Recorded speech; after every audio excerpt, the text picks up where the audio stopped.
Welcome back to the Morn Moongrave yet again, my friends.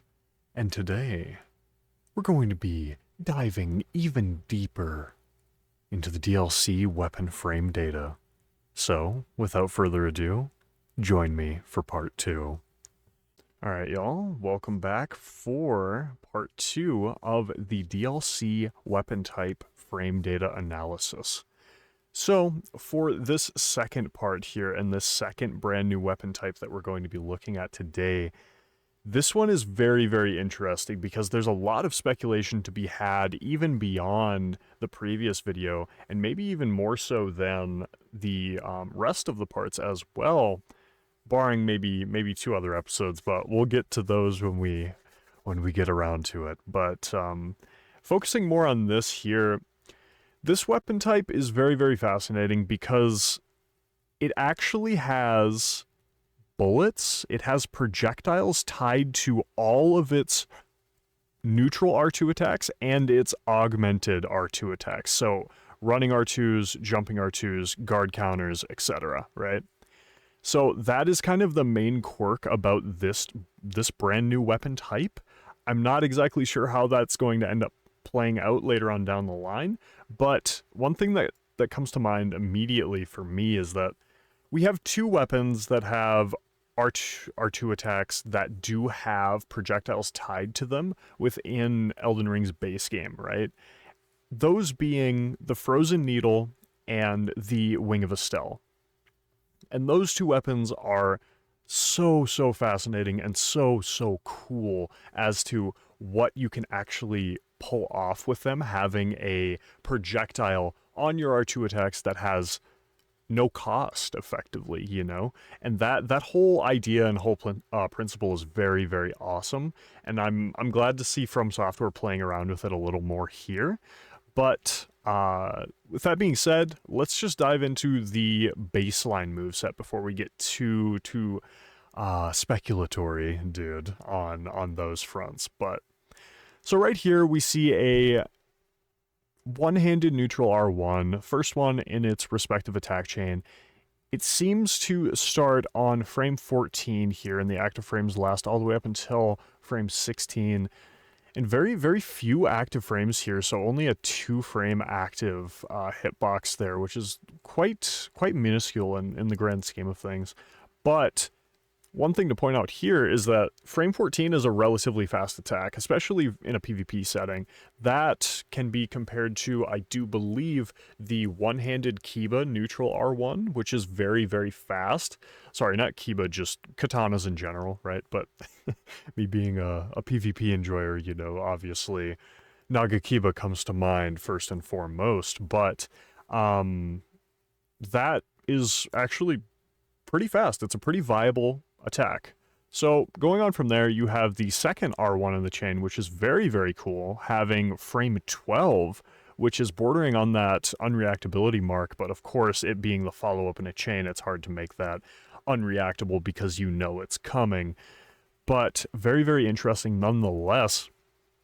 Moving on from there, we do see that this attack chain with the one-handed neutral R1s goes all the way up to frame 6. So this is very fascinating to me because it implies that we actually this is a relatively fast weapon, right? Because most of the fast weapons in the base game tend to have a much longer attack chain.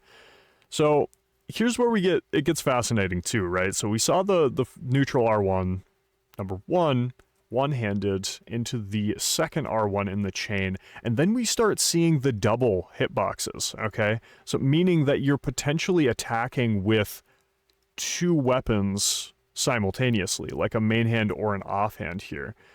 See, and this is where it gets really fascinating too, because it's like, while it's in one hand, right, like how are we gaining access to two potential active hitboxes, right? So that's very fascinating to me. And then obviously with R14 going on down the line, we see this repeated as well.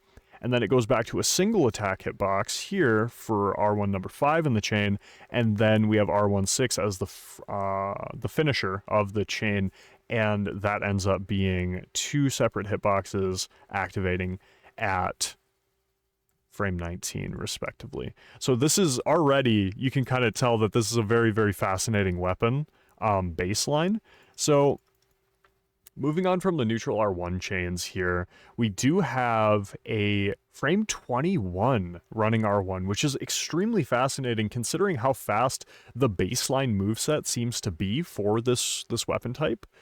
It's very, very interesting that you have a frame 21 running attack, because this can be similar to like a ultra greatsword running R1, for example. That's about the equivalent here. So what I would imagine this is going to end up looking like is this is a lot of distance traveled, you know what I mean, playing up to where the actual active attack frames start.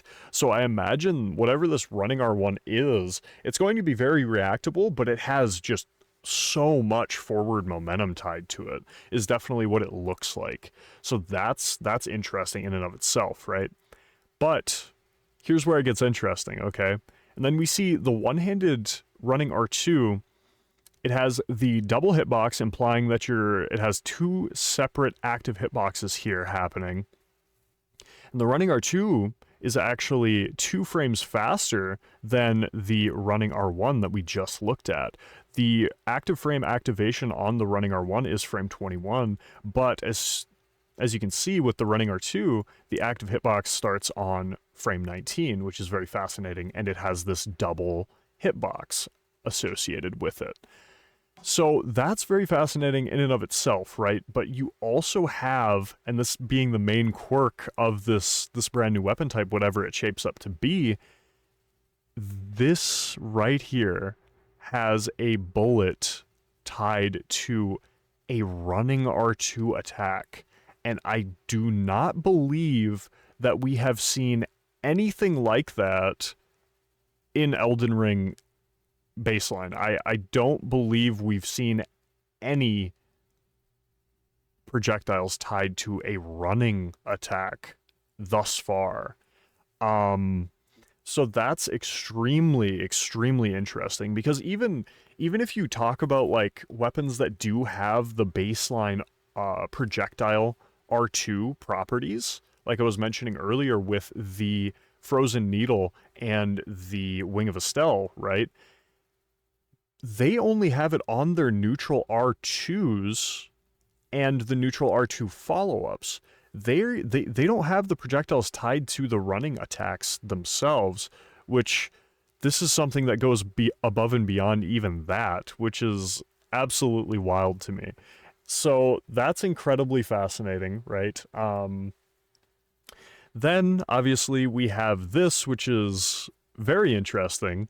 We have a one-handed rolling R1, which is frame 10, and it has a 3-frame active hitbox here, which is very, very interesting.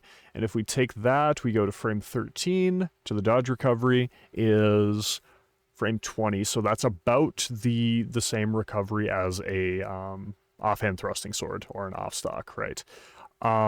So this is interesting too, because if you compare this attack to like the crouching R1 for a one-handed fist weapon, for example, like the one-handed fist weapon, crouching R1 or rolling R1 respectively, is I believe on frame 8 or frame 9. So this is very comparable. It's a little bit slower, but it seems like it might have a little bit more active frames associated with it too this time around. So this is obviously going to be a very, very, very good attack, whatever it ends up looking like.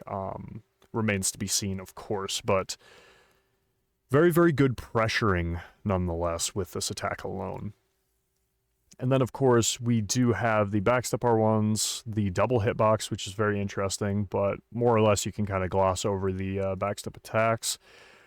This is very interesting too, because this is where we actually see the R2 of the one-handed moveset, and we're looking at the release window here too, so keep that in mind. This is after the rest of the startup of the animation is actually being cut off here. It's not being shown. So from release, from frame 1 here is what we're looking at, all the way up to frame 10 is where the actual melee-based hitbox comes out, and then at the end of frame 13 here, the bullet comes out on frame 13, and shoots out, presumably afterward. So not only does this thing have projectiles on its running R2s, but it also has it on its baseline R2 attacks as well. And the release window for the active hitboxes with presumably the melee-based attack that's coming out here is frame 10, which if it has decent forward momentum to it, that means that this is going to be a great attack for roll catching people as well, especially if you have a projectile tied to it on top of that. So this R2 looks like it's going to be extremely, extremely usable and very, very cool, alongside, of course, the projectile-based running R2 that we already saw as well. So let me grab a small drink of water here, my friends, dude. Okay. So, moving on to page 2 here. We actually see something very, very fascinating, okay? So, this is the follow-up R2 in the chain as well. And once again, this being the release variant, because this is what we actually want to be looking at if we're trying to get a better idea of the release window and how fast the active frames actually come out after you let go of the button. Of course, all of these are dynamically changeable in how long you want to choose to hold it for, which once again, like I went over in the previous video, the idea of a charged, like a chargeable projectile-based attack is such a fascinating concept, dude.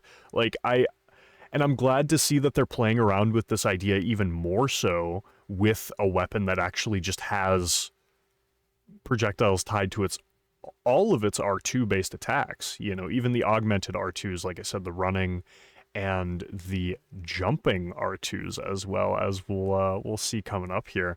So that is the follow-up R2 as well. And then here's something that's extremely interesting about this brand new weapon type as well, right? Because we actually see that From Software coded the Warcry animations and the Barbaric Roar animations as well into this weapon type, whatever it ends up being. So what this means, and what this confirms more so, is that the fact that they have this tied to this weapon type means that whatever this weapon type shapes up to be, it means that it has an unlocked ash, right? So we're going to be able to actually put different ashes of war onto this weapon type. Not that presumably you would even want to, because we already have the projectiles tied to the baseline R2s. Of course, you wouldn't really want to get rid of those baseline R2s for the Warcry R2s, presumably, or the Barbaric Roar ones, respectively, either, right? So that is definitely fascinating there. But going on from that, right, we also see that the one-handed guard counter, so if you have a shield in your offhand and you block something and you queue up the guard counter, even the guard counter has the projectile tied to it as well, because in order to do and perform a guard counter, you actually need to have pressed the R2 input. So they even took that into account when designing this brand new weapon type as well, which is very, very interesting. And also here, we do see a one-handed jumping R1, and obviously we have to go off of the landing frame data to where we can actually see some appropriate dodge recoveries and the rest of the recoveries tied to it as well. But a frame 12 jumping R1 is nothing to scoff at, dude. Like this, whatever this weapon type is and shapes up to be, you have great crouch pressure with that frame 10, you know, crouching R1 and rolling R1 respectively, but you also have amazing jumping and aerial pressure with this jumping R1 being frame 12 as well. So that is really, really fascinating, and I love to see a good jumping attack, dude, because I am a jumping attack enjoyer in Elden Ring for sure. But moving on to this, dude, we actually see a one-handed jumping R2 And you see the active melee frame hitbox here, and here's where it gets super fascinating, dude, because this also has the bullet tied to it on top of that, dude. Like, it's a frame 17 attack, so it's definitely reactable. I believe this could be equated to something like I believe like a Shamshir jumping R2 probably is probably a good equivalent in terms of frame data. Maybe the Shamshir jumping R2 is around like frames 15, 16, but this is in the same ballpark, right? So it's by no means a bad jumping R2 by any means. So you have that frame 17 active, melee hitbox here on the descent, and then the bullet comes out, I believe, on frame 19 here. Yeah, so this is extremely interesting, dude.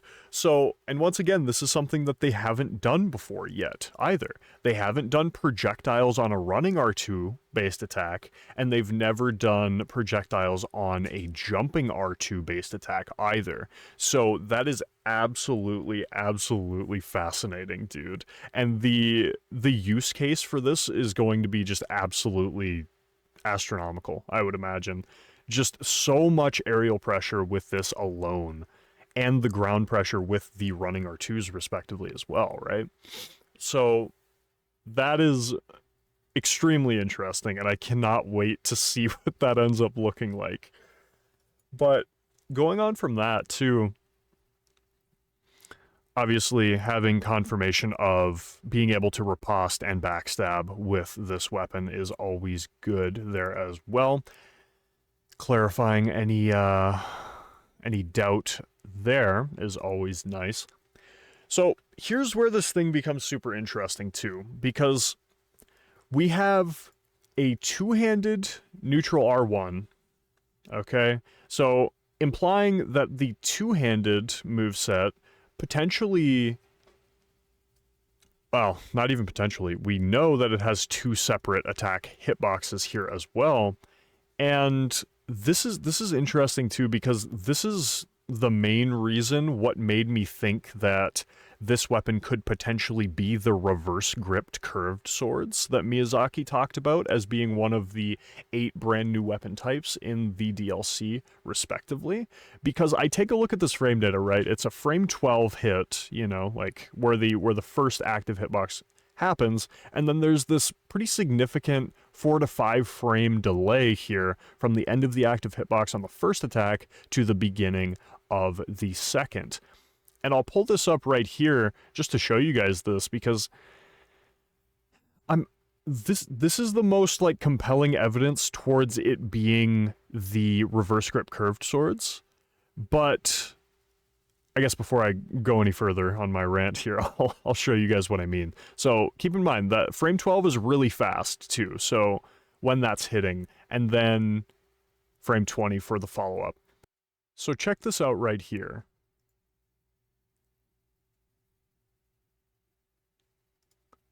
There's that slight delay, right? So that's interesting because it directly kind of correlates and reinforces that, but I'm still not entirely convinced that that's exactly what we're seeing here, but it could be, right? And now let's look at the follow-up R1, because we also see the reverse grip curve sword user doing that as well in the trailer. So then right here we have this, which is really fascinating. I'm not sure if this is actually like 2 separate hitboxes or not, or if this is just like how they're coding this, because I've seen this before with like Great Spear R1s, for example. Like you look at the one-handed Great Spear R1 in the Frame Data Explorer, and it has a very similar thing happening here, even though that only has like one like piece, I guess, of active frames, like in-game, but it could just be the way that they're coding it. So potentially this is just one attack, these two, and then this is just one attack as well, these two. But once again, the speculation is so crazy here, because I'm no expert when it comes to the frame data analysis, right? But I would be curious if somebody in the comments would be able to clarify this for me, because I'm not entirely sure on that front. But regardless of that, if we just take these two as being one attack, and then we take these two as being one attack, we have a startup frame 14 as the first hit on the follow-up, but then we also have a frame 22 as being the potential second part of that follow-up R1. So we'll take a look at that here. So we see him rearing up for the next attack here after landing the first one. So he lands that. First one comes down, and then he swings the second one shortly afterward there. So that looks pretty in line with what we were looking at here, I think. But once again, it's so difficult to try and dissect and like place this weapon type, because once again, if it is the reverse grip curved swords, like we have no backing as to the reverse grip curved sword weapon type having projectiles tied to the R2 attacks, because we don't see anything like that, right?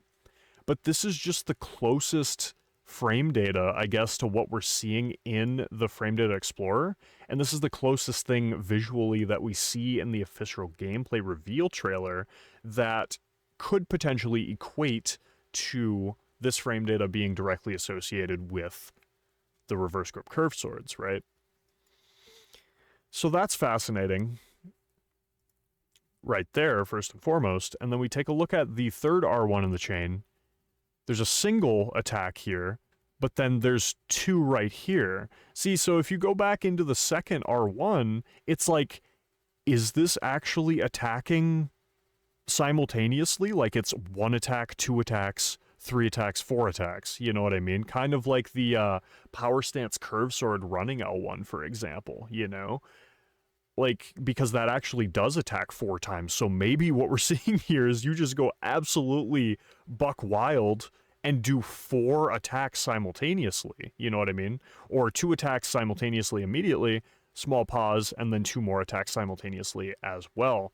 And once again, if that is the case, if we are actually attacking four times here, then that kind of brings to a close the whole idea that what we're seeing right here in this frame data does actually correlate to the reverse grip curve swords, and maybe it's something entirely different, like what I'm going to go into now. This was a recent tweet by the official Elden Ring Twitter account showcasing whatever the hell this enemy shapes up to be and what they are directly correlated with, but obviously this isn't a lore video, so I won't dive too much as to the background of the enemy, but we will just kind of hone in on what this enemy is holding right now. And these, of course, they look very much like chakrams, right? The ring weapons, right? And when I saw this, I was like, okay, you know, like, that's fucking insane, but I don't think, like, the player character would be able to gain access to this, right? But under these pretenses, after I saw this and I started looking at it more and more, I think there's a very real possibility that these are one of the brand new weapon types that is in Shadow of the Erdtree. And I'll throw up some more supporting evidence for that too. Probably the strongest piece of reinforcing evidence is this, right? And these are the Crystallians from the base game, and they wield crystal chakrams, okay? And obviously, it's not too much of a stretch, because From Software was playing around with this idea in the base game already. I don't think it's too much of a stretch, and especially seeing this being reused, and obviously this has more direct ties to the projectiles that we saw being tied to the R2 based attacks for this brand new weapon type as well, and it'll be even reinforced a little bit more later on down the line as we get to the two-handed R2 based attacks. So we have this as supporting evidence, we have this as also more supporting evidence, and then we also have this as a small piece of supporting evidence as to chakrams being their own weapon type as well, because this thing doesn't directly associate with pretty much anything, like any of the baseline weapon types that we have in the game. Like, you could maybe say that this would be like a CGS or something like that, like a curved greatsword, but I don't see it, dude, you know? And especially the fact that we're seeing him throwing it, once again, that would directly coincide with, you know, chakrams as well, too, right? So, I don't know, man. Like, this is why I said at the start of the video, before we really, you know, got started into analyzing the frame data, is that this weapon type is so fascinating and there's so much room for speculation on this that it could genuinely be anything. But those are the two things that I'm really kind of leaning towards as being a strong potentiality for what this weapon type is going to be. So either or, it could end up being the reverse grip curved swords for sure, or this could be the chakrams. And me personally, if somebody had to ask me which one are you looking more forward to, like, I would definitely say the chakram based weapon class, dude, because that is so cool, you know? And one thing that I do want to say, the chakram weapon type based speculation is all just that. It's all just speculation. We have no confirmation of there being a chakram based weapon class in the DLC, but we also have 3 of the 8 that Miyazaki has not disclosed to us yet, right, as well. So we still have a significant portion and room to base all of the speculation off of, because we still have those 3 slots for brand new weapon classes that we don't know anything about yet. So that is very, very interesting. So I guess moving on past that, right, we have the rest of the hit chains here. And once again, this is another full 6-hit combo chain, right? Which is, once again, usually only reserved for lighter, faster weapons, okay? So we have the R13, like I said before, single attack, and then 1 and then 2. Then we have R14, single, and then a single, right? And then we have 2 up front. And once again, these where they're double stacked like this, these are implying that these are hitting on the exact same frame, and it's 2 separate hitboxes, which is just it's so weird to me, dude. This doesn't happen a lot in the frame data, so it's really puzzling as to how they're designing this, right? And once again, this is kind of more reinforcement to the fact that these are actually 2 separate hitboxes, and it's not just something like like how they coded Great Spear attacks, right? Where it's like the tip of the hitbox, which has a larger pill shape to it, and then it's just the base of the spear, which has its own pill-shaped hitbox attached to it too. Like, this actually, to me, implies that you're attacking with 2 separate things at the exact same time. But once again, that's all just conjecture and speculation. But one thing I will say is that the 2-handed R1 chain finisher here, R1 number 6, is that double hitbox yet again, right? And I'll always, almost exclusively, the combo finishers of each weapon's respective chain is always the biggest, like, hard-hitting attack. You know, you really put the finisher and chain finisher with these final attacks in the chains, right? And this, once again, is kind of more of a supporting factor that you're attacking with both of them at once, just slamming them down on somebody, you know what I mean? So that's super weird, super fascinating. So, oh, and I guess I don't know if I really honed in on this, but the first active frame of the hitbox of the 2-handed neutral R1, the first in the chain, being frame 12, is actually very, very fast. Like, there's a lot of pressure there, because that is very, very unreactable. That's verging that unreactable zone, you know, anywhere from 13 ish, right? So like it probably more so starts on like the 12 and below mark, but that being the first attack that you have access to in your R1 chain, that is a very, very strong attack. But putting that aside, this is fucking super fascinating too. You have a two-handed running R1 where you attack with the first one extremely quickly, unreactably, frame 12, and then the follow-up hit being the bigger hit, the one that presumably does way more poise damage, and this is only going to like poise chip, and this is probably the case for the vast majority of how this weapon's set up, right? It's going to function probably a little bit like Twin Blade in that regard, you know, where you have this initial unreactable hit that's really fast and does low poise chip damage, and then you have the follow-up attack that comes shortly after, which does the bulk of the overall poise damage. So that's really interesting too on the running R1, but having that amount of running running R1 pressure is absolutely insane, okay? So definitely what seems to be a very good two-handed running R1 there.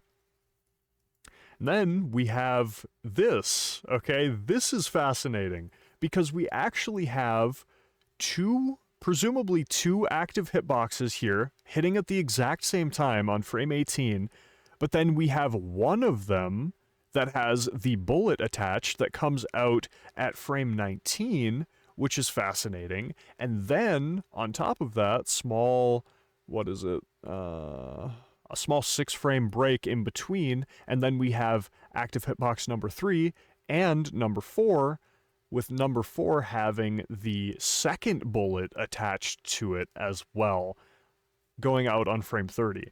So my mind is just absolutely running wild with the potential of this weapon, dude, because this is a running R2, dude. Like, and it's not slow either for like the first part of it. That's frame 18. For a running R2, that is not bad at all by any means. So being able to like throw this out, frame 18, you force a roll. If they back roll, the bullet potentially, the projectile roll catches you or something. Even if it doesn't stagger you, that's a lot. That's like damn near confirmed damage, you know, it's like a frame trap kind of deal. And then you have this 6-frame break here, and then they still have to roll again with the active hitbox because presumably this is going to be a very, very forward momentum based attack. You're going to have a lot of forward momentum while you're pulling off whatever this animation ends up looking like. And then you'll potentially have to roll this again, and then maybe this second projectile roll catches you again, you know? Like, just the overall potential of that is absolutely crazy, dude. So, there's the two-handed running R2, right? And then we have the two-handed rolling R1, and as well, crouching R1 would be tied to this as well. We have a frame 11, once again, on the verge of, yeah, just straight up being unreactable, the first attack. And then we have a 13 through 18. So about a 5-frame break here. And then we get directly into the second part, the second hit, which lands on frame 18 there. So once again, you're kind of seeing a very similar structure to Twin Blade once again with the two-handed moveset here, which I find to be very, very cool because especially the way that Twin Blade functions in patch 1.10 alone, it's so scary, dude, with the poise chipping that it has. So having another weapon like this that is very, very in-depth and provides that like poise chipping based playstyle, I think that's really, really awesome, especially something that's this fast on the startup that can damn near confirm the chip in a lot of circumstances. So that is fascinating as well. We do have the backstep R1, which does have the double hitbox, double active frames right here, and we have a singular active frame hitbox around frame 36, and this lands on frame 20, so there's the backstep attack there. And then we're going to look at the two-handed R2 release here. So, once again, the release window, after you unclick the button after its initial startup frames, it is all the way from frame 1 up to frame 9 is where the initial melee attack hitbox comes out with a bullet of its own 1 frame later on frame 10, and then you have a significant frame break here, and then you have one of the 2 active melee hitboxes actually activating 1 frame quicker than the other, which is something that we really haven't seen much yet. Traditionally, when we see both of these active frame hitboxes right next to each other like this, we have them directly in line. So I believe this is the first, if I'm remembering correctly, this is the first interaction of this being the case, this slight offset here. But nonetheless of that, we still have a 3-frame active melee-based hitbox, and then at the end of frame 2, we get the start of the projectile coming out again, which is just insane, dude. Like, the structure of this weapon seems to be wild. Like, my mind is just... it's just exploding with possibilities here, dude. The potential is absolutely crazy. So yeah, we have 2 bullets tied to the 2-handed R1 release window. Just insane, okay? And then we look at the charged R2. Obviously, this can give us a way better idea of the initial startup, right? And obviously, this is charged, so it's being fully held. And then from frame 1 all the way to the active hitbox actually coming out on frame 30 there. And very, very similar here again, except the follow-up attack there is... Wait, let's look at the comparison. Yeah, so this is pretty in line as well, and then... Yeah, it seems like the second active hitbox actually only lasts 1 frame on the fully charged as opposed to 2. Okay, so that's interesting. So there are some slight discrepancies between the fully charged first R2 2-handed and the 2-handed uncharged release window as well. So that's fascinating.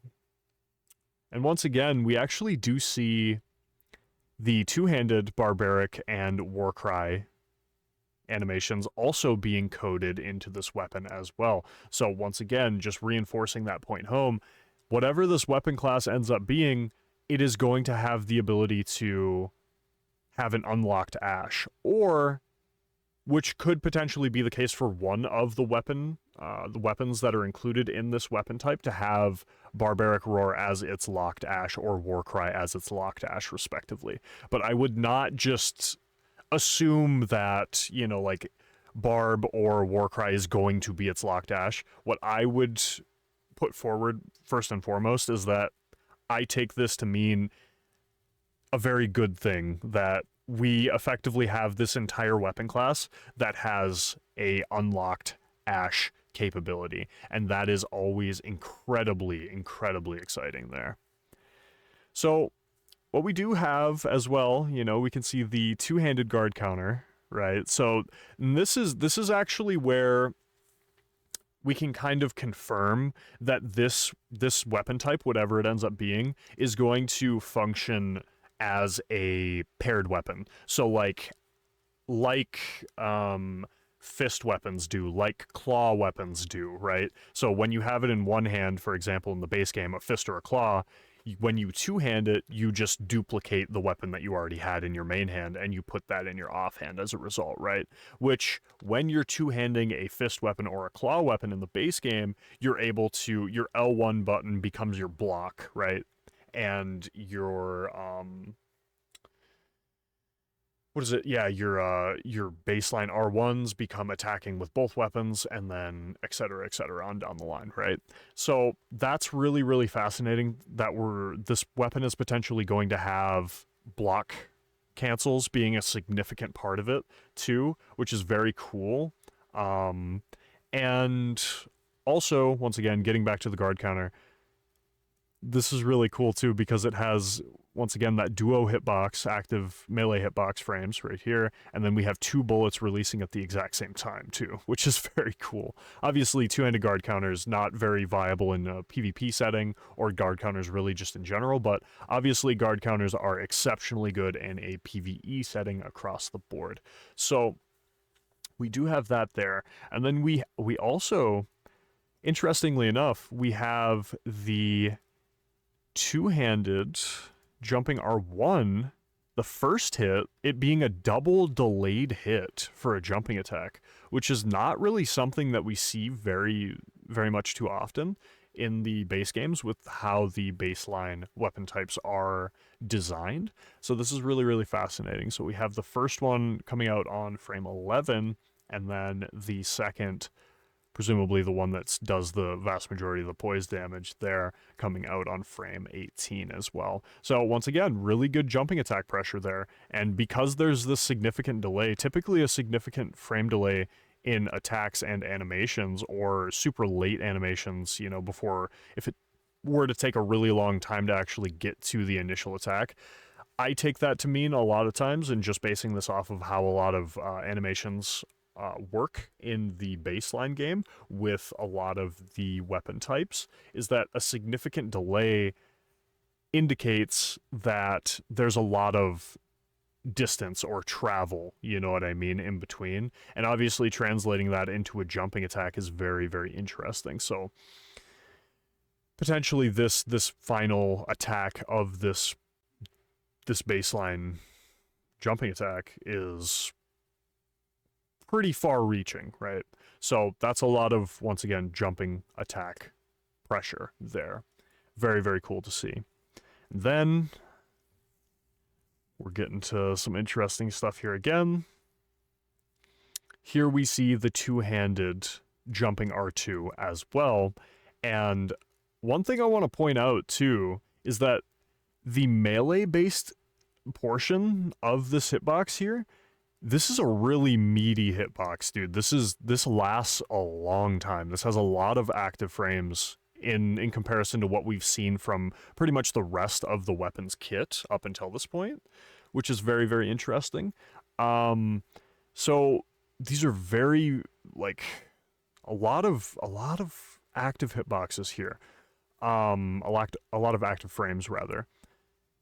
And then, so this hits on frame 12, which is insane for a jumping attack, especially a jumping R2 baseline, because most jumping R2s are upwards of like 16 all the way, you know, on down the line, right? So a first attack hitbox hitting on frame 12 is absolutely wild, and then on the next frame, frame 13, we actually see the projectile being shot out, and then about 16 to 21, so about a 5-frame break there into the second portion of the active hitbox there that we see. And then once again, 2 frames pass from frame 21 to the start to frame 23, and that's where the second projectile comes out. So the two-handed jumping R2 on this weapon type, dude, is just like, okay, you know, we're actually playing a bullet hell, dude. You know, somebody spamming jumping R2s with these things it's gonna be crazy, dude. So that design for a jumping R2 is absolutely crazy, dude. Having those 2 baseline active melee hitboxes, but in addition to that, having 1 projectile tied to each one respectively is insane. It's unheard of, once again. So with that, we've pretty much rounded out the baseline one-handed and two-handed movesets, okay? And here's another thing, and I talked about this briefly when we brought up the guard counter, right? The fact that it has a 2-handed guard counter means that potentially this is going to function as a paired weapon like fists or claws from the base game. And that's only one contributing piece of evidence towards this, though. So here's the second one. So here we go, right? So this is if you were to equip 2 of these, one in either hand, the power stance of this weapon type, okay? So that's what we're looking at here, this being the first L1 attack while power stancing these, okay? So if we go back and we look at and compare the frame data for the two-handed R1, it is nearly identical, okay? I believe it is in terms of where the active frames are actually placed here. And this is, You can look at this with fist weapons or claw weapons or any other paired weapon, you know, that functions similarly. Even in the base game, and when you look at that frame data, it pretty much emulates this to a T, okay? So this is the other biggest reinforcement towards these functioning as a paired weapon instead of actually having its own unique power stanced moveset. And this only it essentially proves it, right? So if you are to equip 2 of these weapon types, one in either hand, you're just going to effectively have the two-handed moveset, right? But one cool thing about this, though, and this is something that I mentioned with the peer throwing daggers in the previous video, right? Was that it's not entirely like useless, right? The fact that this is just duplicated for its power stance moveset, it's just duplicating the two-handed and mirroring it. That's not necessarily a bad thing, because what power stancing this weapon type will allow for is that you will be able to gain access to the two-handed neutral R1 attacks, but they will become your L1 attacks while power stancing this weapon type, okay?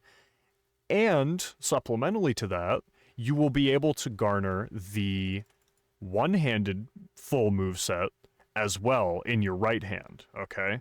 So power stancing a two-handed, power stancing a two-handed weapon that functions in the way that this does, where the two-handed moveset just duplicates your main hand to your offhand effectively.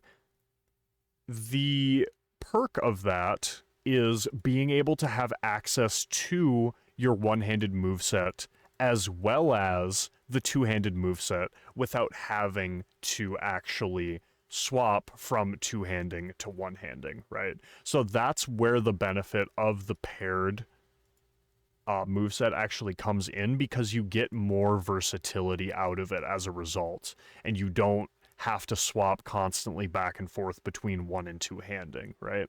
You gain access to both of those at once, effectively at will, and being able to weave all of those different moves together is going to be really cool, right? So I just wanted to take some time there to really break that down and express that point.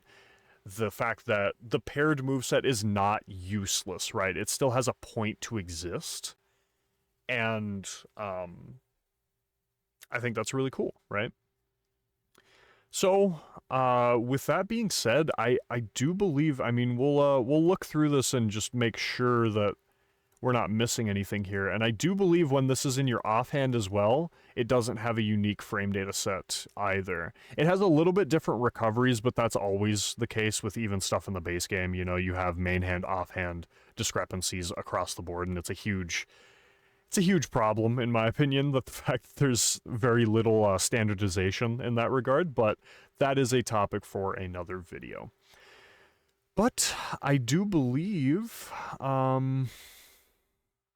going off of that, I guess one last thing that I can say is that the fact that this is a frame 14 attack, this weapon is potentially going to be not a half bad offhand, depending on how much range, you know, the offhand L1 or the neutral R1 respectively, because they're very similar, right, end up functioning. You know, if it has a lot of forward momentum, a lot of range, there might be some really quirky things that you can do with this, especially in combination with the handy tech, like, you know, running a random main hand and then just two-handing your offhand this, and then, oh, I have projectiles on all of my R2 attacks, dude. I have so much jumping aggression. My rolling attacks are unreactable. Like, you know, there's a lot of really cool avenues for this weapon type, and I think that is incredibly exciting across the board.